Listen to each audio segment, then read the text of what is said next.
জুমার দিন বেশি বেশি দুরূদ শরীফ পড়ি। রাসূলুল্লাহ সাল্লাল্লাহু আলাইহি ওয়াসাল্লাম বলেন, জুমার দিন হলো সপ্তাহের সবচেয়ে শ্রেষ্ঠ দিন, আর এই শ্রেষ্ঠ দিনে আমার উপর বেশি বেশি দুরূদ শরীফ পাঠ করো। তো যত পারি দুরূদ শরীফ পড়ি। জুমার দিন যখনই বৃহস্পতিবারে সূর্যাস্তের পরেই আবার শুক্রবার সূর্যাস্ত পর্যন্ত যতক্ষণ সময় পাই একে অন্যকে স্মরণ করিয়ে দিই, বেশি বেশি দুরূদ শরীফ পাঠ করি। একবার দুরূদ শরীফে আল্লাহ সুবহানাহু ওয়া তাআলা কয়টা রহমত নাজিল করেন? 10টা। আরো অনেক রিওয়ায়াত আছে দুরূদ শরীফের ফজিলত আছে। তো আজকে যে আয়াত তিলাওয়াত করেছি, এই আয়াতের মধ্যে নামাজ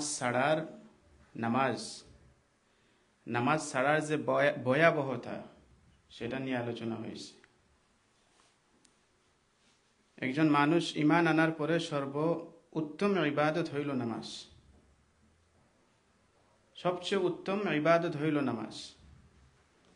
নামাজ পূর্ববর্তী উম্মতদেরকেও দেওয়া হয়েছিল। নামাজ পূর্ববর্তী উম্মতদের উপরও ফরজ ছিল। এই নামাজ এইটা হইল মুমিন এবং কাফিরের মধ্যে পার্থক্যকারী হইল নামাজ। নামাজ এত গুরুত্বপূর্ণ আমাদের দ্বীনের মধ্যে, আমাদের ইসলামে, আমাদের ধর্মে নামাজ এতটাই গুরুত্বপূর্ণ যে আল্লাহ সুবহানাহু ওয়া তাআলা প্রত্যেকটা ইবাদত যে নাজিল করেছেন রাসূলুল্লাহ সাল্লাল্লাহু আলাইহি ওয়াসাল্লামের উপরে, সবগুলা ওহীর মাধ্যমে। রোজা ফরজ হয়েছে কিসের মাধ্যমে? ওহীর মাধ্যমে। হজ ফরজ হয়েছে ওহীর মাধ্যমে। এরপরে আমাদের যাকাতের উপরে যাকাত ফরজ হয়েছে, এটাও ওহীর মাধ্যমে। কিন্তু আল্লাহ সুবহানাহু ওয়া তাআলা নামাজ ফরজ করেছেন তখন রাসূলুল্লাহ সাল্লাল্লাহু আলাইহি ওয়াসাল্লামকে ডেকে নিয়েছেন। রাসূলুল্লাহ সাল্লাল্লাহু আলাইহি ওয়াসাল্লামকে ডেকে নিয়েছেন, আরশে আজিমের মধ্যে গিয়ে এটা গিফট হিসাবে দিয়েছেন। নামাজকে গিফট হিসাবে দিয়েছেন 50 ওয়াক্ত নামাজ।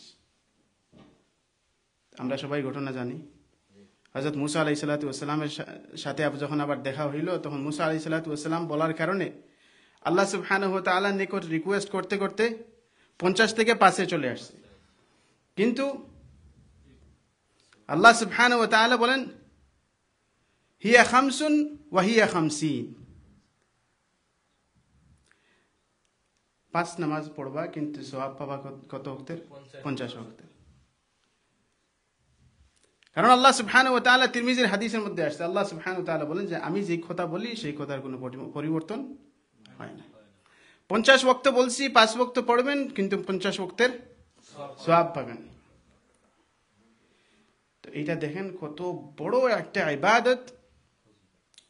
ঈমান আনার পরে সর্বপ্রথম ইবাদত হইল নামাজ। ঈমান আনার পরে সর্বপ্রথম নামাজ। আবার দেখেন আরেকটা গুরুত্বপূর্ণ, অন্য কোন ফরজ ইবাদতের জন্য কোনো অ্যানাউন্সমেন্টের প্রয়োজন নাই। আল্লাহর পক্ষ থেকে কোনো অ্যানাউন্সমেন্ট নাই। যাকাত আসছে, যাকাতের সময় আসছে, কেউ কি আজান দেয় যে যাকাতের সময় হয়ে গেছে তোমরা যাকাত দাও? এরকম কোনো অ্যানাউন্সমেন্ট নাই। উলামায়ে কেরাম স্মরণ করিয়ে দেন, সেটা হলো ভিন্ন কথা। কিন্তু আল্লাহর পক্ষ থেকে অ্যানাউন্সমেন্ট নির্দিষ্ট সময়ে যাকাতের জন্য নাই। হজের জন্য কোনো অ্যানাউন্সমেন্ট আছে? নাই। রোজার জন্য নাই।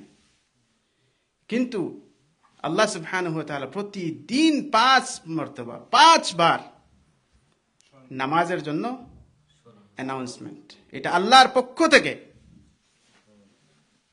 অ্যানাউন্সমেন্ট। কত বড় ফজিলতপূর্ণ হইলে আল্লাহ সুবহানাহু ওয়া তাআলা প্রতিদিন 5 বার, অন্য কোনো ইবাদতের জন্য অ্যানাউন্সমেন্ট নাই। কোন একটা ইবাদত আছে যে এই ইবাদতের জন্য আল্লাহর পক্ষ থেকে অ্যানাউন্সমেন্ট হয়? নাই। কিন্তু নামাজের জন্য আল্লাহ সুবহানাহু ওয়া তাআলার পক্ষ থেকে প্রতিদিন 5 বার অ্যানাউন্সমেন্ট হয়।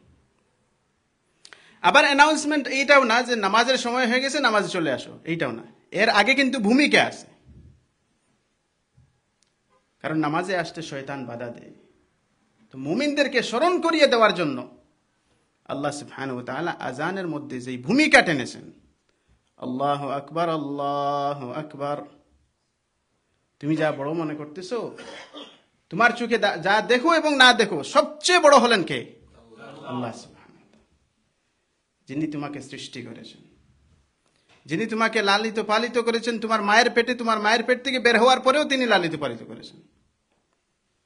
তুমি দুনিয়াতে আসার আগে তোমার মায়ের বুকের মধ্যে দুধ দিয়েছেন কে? আল্লাহ। গরমের দিনে ঠান্ডা, ঠান্ডার দিনে গরম। এবং এমন ফ্রেশ দুধ, যেই দুধের মধ্যে সুবহানাল্লাহ কোনো ধরনের অসুস্থতা নাই। আল্লাহ সুবহানাহু ওয়া তাআলা এমন ফ্রেশ দুধ দিয়েছেন, যখন বাচ্চাটা বড় হয় তখন দুধও শুকিয়ে যায়। এইটা থেকেই তো আমরা বুঝতে পারি যে আল্লাহ সুবহানাহু ওয়া তাআলা কার জন্য দুধ দিয়েছেন? ওই বাচ্চাটার জন্য, যে অন্য কোনো শক্ত খাবার খেতে পারে না। তো আল্লাহ সুবহানাহু ওয়া তাআলা আমাকে আপনাকে সৃষ্টি করেছেন। আল্লাহ সুবহানাহু ওয়া তাআলা আমাদেরকে সব কিছু দিয়েছেন।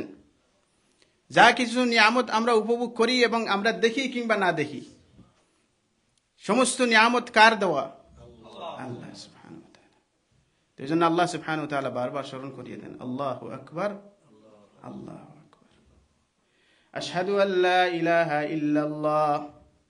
যারা এই কথার সাক্ষী দেয় যে আল্লাহ ছাড়া কোনো মাবুদ নাই, যারা এই কথার সাক্ষী দেয় আল্লাহ ছাড়া কোনো মাবুদ নাই, তাদের সবচেয়ে বেশি মহব্বতের মানুষকে, সবচেয়ে বেশি মহব্বতের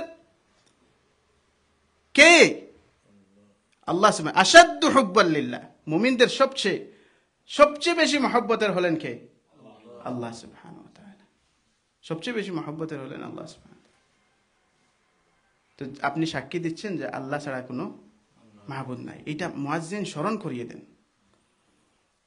আশহাদু আন্না মুহাম্মাদার রাসূলুল্লাহ।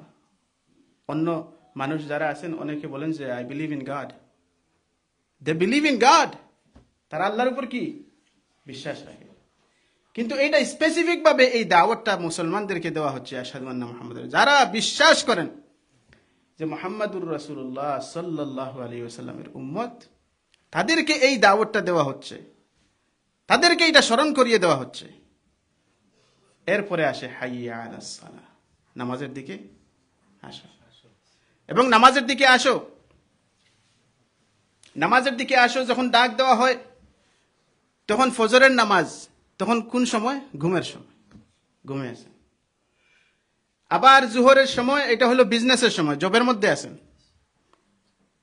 আসরের সময় কাস্টমার ভিড় থাকে দোকানের মধ্যে। মাগরিবের সময়ও দোকানপাটে। এশার সময় ঘুমের সময়। তো প্রত্যেকটা সময়ই আপনি খুঁজতেছেন যে এখন যদি আমি দোকান বন্ধ করে চলে যাই নামাজের মধ্যে, আমার ক্ষতি হয়ে যাবে। এখন যদি আমি দোকান বন্ধ করে, এখন যদি আমি জব ছেড়ে চলে যাই নামাজে, তাহলে আমার জবের ক্ষতি হবে। এর পরবর্তী শব্দতেই আল্লাহ সুবহানাহু ওয়া তাআলা মুয়াজ্জিনকে দিয়ে স্মরণ করিয়ে দেন, হাইয়া আলাল ফালাহ। তুমি সফলতা খুঁজতেছো তোমার জবের মধ্যে, সফলতা খুঁজতেছো তুমি তোমার বিজনেসের মধ্যে, সফলতা খুঁজতেছো তুমি অন্য জায়গায়, সফলতা হইল এই জায়গায়। সফলতার দিকে আসো। সফল হইতে চাও, নামাজে আসো। এরপরে আবার স্মরণ করিয়ে দেওয়া হয়, আল্লাহু আকবার, আল্লাহু আকবার, লা ইলাহা ইল্লাল্লাহ। তো এইটা আল্লাহ সুবহানাহু ওয়া তাআলা একটাই ইবাদত, আল্লাহর পক্ষ থেকে একটাই ইবাদত, যে ইবাদতের জন্য আল্লাহ আলাদাভাবে অ্যানাউন্সমেন্টের আয়োজন করেছেন।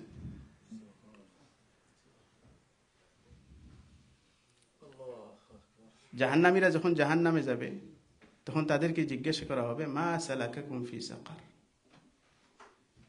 সাকার মানে জাহান্নামে তোমাদেরকে কোন আমল তোমাদেরকে জাহান্নামে নিয়ে আসছে, কোন সেই আমল যেটা তোমাকে জাহান্নামে নিয়ে আসছে। তখন তারা বলবে, লাম নাকু মিনাল মুসাল্লিন, আমরা নামাজি ছিলাম না। প্রথম উত্তরটা কি হবে? আমরা নামাজি ছিলাম না। জাহান্নামীদের প্রথম উত্তরটা হবে, আমরা কি ছিলাম না? নামাজি ছিলাম না। প্রথম উত্তরটা হবে আমরা নামাজি ছিলাম না। ক্বালু লাম নাকু মিনাল মুসাল্লিন ওয়া লাম নাকু নুতঈমুল মিসকিন, আমরা মিসকিনদেরকেও খাওয়াইতাম না। মিসকিনদের খাওয়ানো, মিসকিনদেরকে দেখাশোনা করা, এইটাও আমরা করতাম না। ওয়া কুন্না নাখুদু মাআল খায়িদিন, আমরা হেলায় দুলায় খেলায় সময় কাটিয়ে দেওয়া মানুষের সাথে আমাদের উঠা বসা, ওদের সাথে আমাদের সময় কেটে যেত খেলাধুলায়। ওয়া কুন্না নুকাযযিবু বিয়াউমিদ্দিন, আর যেই দিনের জন্য সমস্ত নবী সমস্ত আম্বিয়া কেরামরা সতর্ক করে দিয়েছেন, কিয়ামতের দিন, সেই কিয়ামতের দিনকেই আমরা অস্বীকার করতাম। হাত্তা আতানাল ইয়াকিন, আমরা অস্বীকার করতে করতেই একদিন আমরা মৃত্যুবরণ করে ফেললাম। ফামা তানফাউহুম শাফাআতুল লিশশাফিঈন, ওই সমস্ত লোকদের জন্য যারা নামাজ পড়ে নাই, যারা এতিমের খবর নেয় নাই, যারা হেলাদুলা খেলায় সময় কাটিয়ে দিয়েছে, এবং যারা কিয়ামতের দিনকে অস্বীকার করেছে, তাদের পক্ষে কারো শাফাআত গ্রহণযোগ্য হবে না। কারো শাফাআত গ্রহণযোগ্য হবে না। আপনি নামাজ ছেড়ে দিয়েছেন, মিলাদের ডাক দিলে আপনি টুপি পরেন, পাঞ্জাবি পরে সুবহানাল্লাহ চলে গেলেন মিলাদের মধ্যে, নবীর আশিক হয়ে গেলেন যে একদিন নবী কিয়ামতের ময়দানে আমার জন্য শাফাআত করবেন। আল্লাহ বলছেন নামাজ ছেড়ে দিলে শাফাআত কবুলই হবে না, কারো শাফাআত কবুল হবে না। নামাজ ছেড়ে দিয়েছেন, নামাজ ছেড়ে দিয়েছেন ঘুমের জন্য, নামাজ ছেড়ে দিয়েছেন জবের জন্য, সামান্য একটা কারণে। আবু লুলু আল মাজুসি যখন উমর রাদিয়াল্লাহু আনহু এর পেটের মধ্যে আঘাত করলো, যেই আঘাতে উনি ইন্তেকাল করলেন, ওই আঘাতে যখন উনি বেহুশ হয়ে গেছিলেন, হুশ ফিরছিল না, তখন উনার ছেলে আব্দুল্লাহ ইবনে উমর রাদিয়াল্লাহু আনহু এসে বললেন যে উনাকে জাগানোর একটাই উপায়। তো উনি এসে কানে কানে বললেন যে নামাজের সময় চলে যাচ্ছে। তো উনি হুশ ফিরেই বললেন যে লোকেরা কি নামাজ পড়ে ফেলছে। প্রথম প্রশ্ন, আমাকে কে মারছে সেটাও জিজ্ঞেস করেন নাই, আমার কি অবস্থা এখন, আমি কোথায়, এটাও জিজ্ঞেস করেন না, লোকেরা কি নামাজ পড়ে ফেলছে কিনা। কোন অবস্থা ছিল তাদের আর কোন অবস্থা আমাদের। আমরা ছোট ছোট জিনিসের দিয়ে সফরের মধ্যে আসি, এখান থেকে নিউ ইয়র্ক সিটিতে যাচ্ছি, ছোট একটা বিষয়, এখন এখানে নামাজ পড়ার কোনো এরিয়া নাই, চলো ওখানে গিয়ে নামাজ পড়বো। লা হাওলা ওয়ালা কুওয়াতা ইল্লা বিল্লাহ, লা হাওলা ওয়ালা কুওয়াতা ইল্লা বিল্লাহ। জবের জন্য 8টায় ঘুম থেকে উঠতে পারি, সকাল 7টায় জবের জন্য ঘুম থেকে উঠতে পারি, অ্যালার্ম দিয়ে রাখছি 6:30, 7টায় যাবো নামাজে, 7টায় যাবো আমি কাজে, কিন্তু এই 6:30তেই কিন্তু নামাজ হচ্ছে মসজিদের মধ্যে, ওইটার প্রতি খেয়াল নাই। লাজনাতু দাইমার ফতোয়া হইল, শেখ বিন বাজ রাহিমাহুল্লাহ সহ অন্যান্য উলামায়ে কেরাম বলেন যে আপনি অ্যালার্ম দিয়ে রাখছেন, সকালে কাজে যাওয়ার জন্য অ্যালার্ম দিয়েছেন, কিন্তু নামাজের জন্য অ্যালার্ম দেন নাই, যখন অ্যালার্মটা সেট করতেছেন তখনই আপনি কাফের। যখন অ্যালার্ম সেট করতেছেন তখনই কাফের, কারণ আপনার ইন্টেনশন হইল আমি নামাজ পড়বো না, কাজে যাব। বুঝতেছেন কতটুকু বিপজ্জনক নামাজ ছাড়াটা। শয়তান কয়টা সেজদার অস্বীকার করেছিল? শয়তান যে মালউন হয়েছিল, কিয়ামত পর্যন্ত আল্লাহ লানত তার উপর পড়বে, সে কয়টা সেজদার অস্বীকার করেছিল? একটা সেজদা। শয়তানকে বলা হয়েছিল যে তুমি সেজদা করো আদমকে, সে তখন ফখর করে বলছিল যে আমি সেজদা করব না। তখন কয়টা সেজদার অস্বীকার করেছিল? আল্লাহ যে মুয়াজ্জিনকে দিয়ে দাওয়াত দেওয়াইলেন, 5 ওয়াক্ত আপনাকে দাওয়াত দিচ্ছেন, আপনি কতটা সেজদার অস্বীকার করতেছেন? কতটা সেজদার অস্বীকার? আপনি যদি ফজরের নামাজ না পড়েন, কতটা সেজদার অস্বীকার করলেন? 4-4টি সেজদার অস্বীকার করলেন। নামাজের গুরুত্ব এত বেশি যে রাসূলুল্লাহ সাল্লাল্লাহু আলাইহি ওয়াসাল্লাম বললেন, আবু দাউদ শরীফের হাদিস, যে আউয়ালু মা ইউহাসাবু বিহিল আবদু ইয়াউমাল কিয়ামাতি আস-সালাহ। কিয়ামতের ময়দানে সর্বপ্রথম যেই প্রশ্নটা হবে সেটা হলো নামাজের ব্যাপারে। নামাজে যদি সে পাস হয়ে যায় তাহলে অন্যান্য হিসাব কিতাব হবে। নামাজে ফেল হয়ে গেলে হাদিসের মধ্যে আসছে যে তার কিতাবটা বন্ধ করে দাও, সে আর পারবে না, শেষ। যেই নামাজের মধ্যে গাফলতি, তার আর অন্য কোনো আমলের হিসাবই নেওয়া হবে না। নামাজের মধ্যে গাফলতি, নামাজে পাস করে নেই। একটা ওয়াক্ত নামাজ ছেড়ে দিবেন ইচ্ছাকৃতভাবে, ওলামায়ে কেরাম বলেন পুরা জিন্দেগি যদি সিজদার মধ্যে লুটিয়ে পড়েন নফল নামাজে, ওই একটা ফরজ নামাজের কাজা হবে না। কেন হবে না? কারণ ফরজ নামাজটা হইল আল্লাহর হুকুম।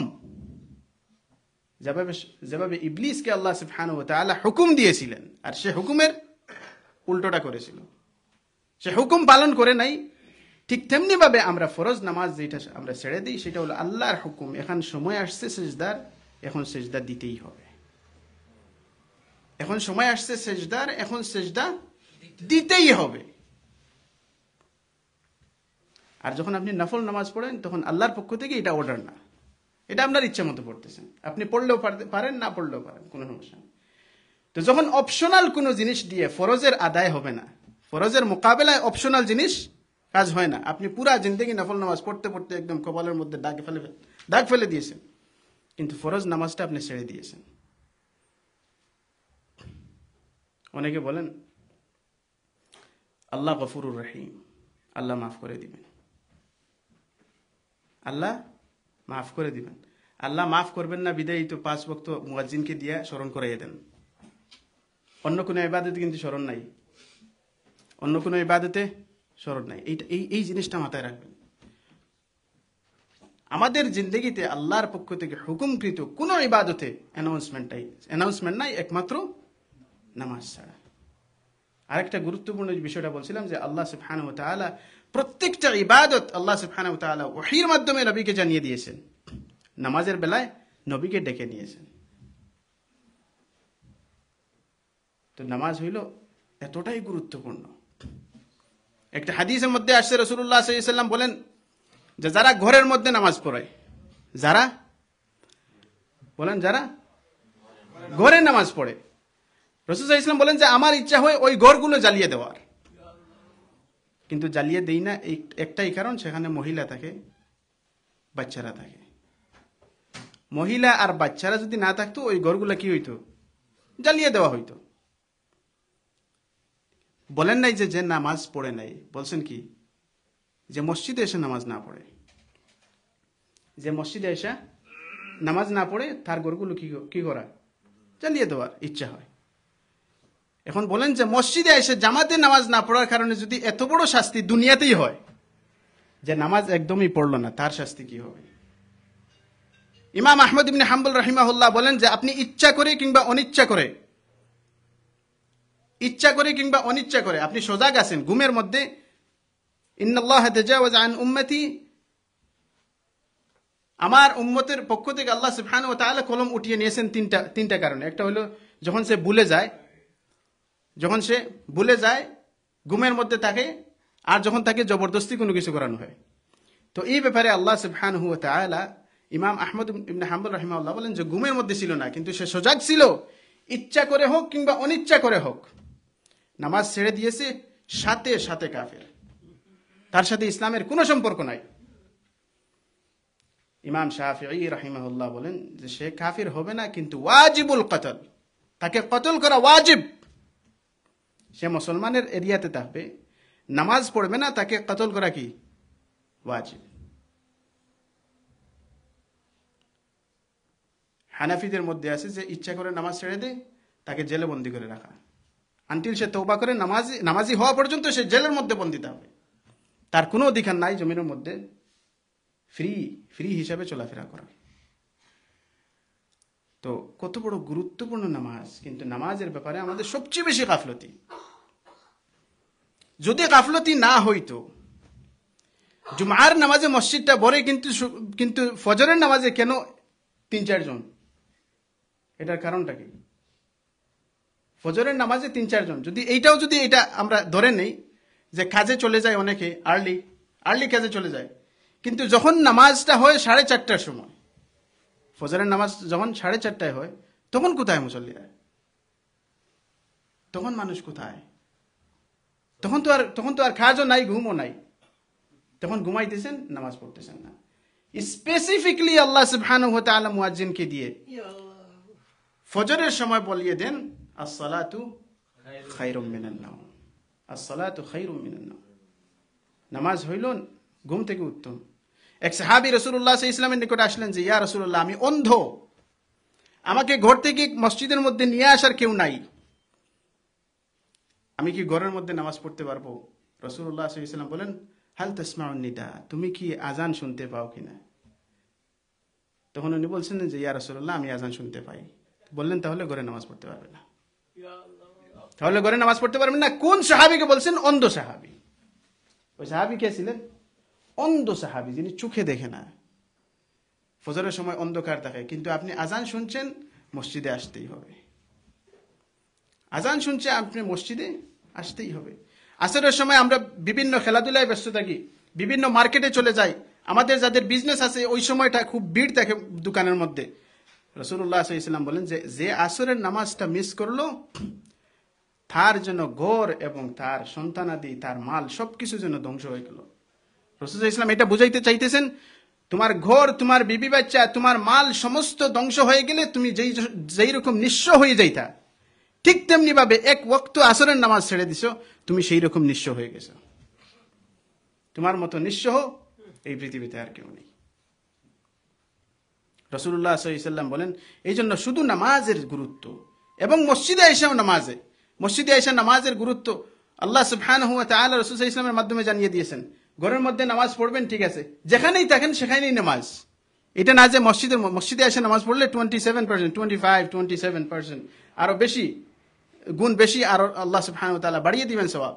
কিন্তু যদি আপনি যেখানেই থাকবেন, আপনি কাজের মধ্যে আছেন, আপনি ট্রেনের মধ্যে আছেন, আপনি প্লেনের মধ্যে আছেন, আপনি সফরের মধ্যে আছেন, নামাজ এমন একটা ইবাদত যেটা সকল মানুষের উপর, সকল মুমিনের উপর ফরজ। রোজা সারা বছর ফরজ না, এক মাস ফরজ। আবার যাকাত সবার উপর ফরজ না, বছরে একবার ফরজ। আবার হজ সবার উপর ফরজ না, পুরা জিন্দেগিতে একবার ফরজ। কিন্তু নামাজ এমন একটা নামাজ যেটা পুরুষ হোক, নারী হোক, কিংবা সে ফ্রি হোক, স্লেভ হোক, যেই অবস্থাতেই সে থাকবে, সফরে হোক কিংবা হজরে হোক, বাড়িতে থাকুক কিংবা কাজে থাকুক, এমনকি আল্লাহ সুবহানাহু ওয়া তাআলা আশ্চর্য, আল্লাহ সুবহানাহু ওয়া তাআলা জিহাদের ময়দানেও নামাজকে মুলতবি করেন নাই। জিহাদের ময়দানে যেখানে তীর হচ্ছে, বোমবারি হচ্ছে, এখানে মিসাইল ছুটতেছে, তখনও আল্লাহ সুবহানাহু ওয়া তাআলা নামাজ মাফ করেন নাই। যুদ্ধের ময়দানে নামাজ মাফ করেন নাই। যুদ্ধের ময়দানে যদি নামাজ মাফ না করে থাকেন, তাইলে এর থেকে বড় আর কি হইতে পারে, যেখানে আমি নামাজ নিজেদের উপর থেকে মাফ করাইয়া নেই। যখন সফরে আসি, বাদ দেন, পরে পড়ব। অজুর কিছু নাই, তায়াম্মুমের কিছু নাই, তারপরও অজুরও কিছু নাই, তায়াম্মুমের কিছু নাই, তারপরও উলামায়ে কেরাম বলছেন এই অবস্থাতেই আপনাকে নামাজ পড়তে হবে, পরবর্তীতে বাসায় গিয়ে আবার কাজা করতে হবে। কিন্তু সময় এসে গেছে, আপনি অজুর পানি নাই, তায়াম্মুমের কোনো কিছু নাই, তারপরও প্লেনের মধ্যে আছেন, আপনাকে সেখানেই নামাজ পড়তে হবে। নামাজ পড়া আপনার উপর ফরজ। সময় এসে গেছে, তখন নামাজ কি করতে হবে? পড়তেই হবে। অজু ছিল না, নামাজ পড়ছেন, আবার বাড়িতে গিয়ে আবার এটা কাজা করতে হবে। কিন্তু আপনাকে সময় এসে গেছে, নামাজ পড়তেই হবে। সময় এসে যাওয়া মানে হইল আল্লাহর অর্ডার এসে যাওয়া। এই সময় জোহরের সময় আসছে, আল্লাহর অর্ডার চলে আসছে, এখন আমাকে সেজদা দাও, এটা আল্লাহর অর্ডার।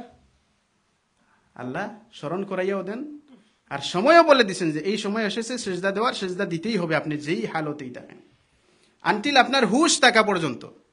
কেউ যদি বেহুশ হয়ে যায়, তার উপর নামাজ নাই, আনটিল আপনার হুশ থাকা পর্যন্ত। আর যদি মহিলারা হায়েজের মধ্যে না থাকে, নেফাসের মধ্যে না থাকে, তাহলে তাদের উপরও শুধুমাত্র তাদের এই এক্সেপশনটা আছে, বাকি তাদের উপর সবসময় নামাজ পড়া ফরজ। মসজিদে আইসা নামাজ পড়বেন, মসজিদকে আবাদ রাখবেন। রাসূলুল্লাহ সাল্লাল্লাহু আলাইহি ওয়াসাল্লাম বলেন যে এশার নামাজ জামাতের সাথে পড়লেন, আবার ফজরের নামাজ জামাতের সাথে পড়লেন, পুরা রাত্রিতে আল্লাহর সামনে দাঁড়িয়ে ইবাদতের সওয়াব আল্লাহ আমলনামায় লিখে দিবেন। আপনি এশার নামাজ পড়ছেন, গিয়েই ঘুমাই যান, দরকার নাই তাহাজ্জুদের নামাজের, ফজরের নামাজে মসজিদে চলে আসেন, ইমামের সাথে নামাজ পড়েন, আল্লাহ সুবহানাহু ওয়া তাআলা পুরা রাত তাহাজ্জুদের সওয়াব লিখে দিবেন। এটা সহিহ হাদিস। আমরা কি কখনো কেউ পারছি যে পুরা রাত এশার নামাজ থেকে শুরু করে ফজর পর্যন্ত দাঁড়াইয়ে আল্লাহর ইবাদত করা? এটা কি আমরা পারছি? কখনো পারি নাই। তো আল্লাহ সুবহানাহু ওয়া তাআলা এমন সওয়াব লিখে দিবেন যে পুরা রাত্রিতে ইবাদত করার সওয়াব আল্লাহ লিখে দিবেন। জামাতের সাথে আসছেন এশায়, জামাতের সাথে ফজরের নামাজ পড়ছেন। আল্লাহ সুবহানাহু ওয়া তাআলা আমাদেরকে তৌফিক দান করুক। আর ইচ্ছা করে কিংবা অনিচ্ছা করে নামাজ ছাড়বো না পড়বো? সবাই হাত তুলেন, আল্লাহর কাছে ওয়াদা করেন যে আজকে থেকে আর কোনোদিন নামাজ ছাড়বো না। আল্লাহ, তোমার নিকট আমি ওয়াদা করলাম যে আর কোনোদিন নামাজ ছাড়বো না, আর কোনোদিন নামাজ ছাড়বো না। যদি আমি বাসায় থাকি, যদি আমার সময় থাকে, মসজিদ পাশে থাকে, মসজিদে গিয়ে নামাজ আদায় করবো। ওয়াদা তো? কার কাছে ওয়াদা করলেন? আল্লাহর কাছে ওয়াদা। আল্লাহ সুবহানাহু ওয়া তাআলা তৌফিক দান করুন। জাযাকুমুল্লাহ।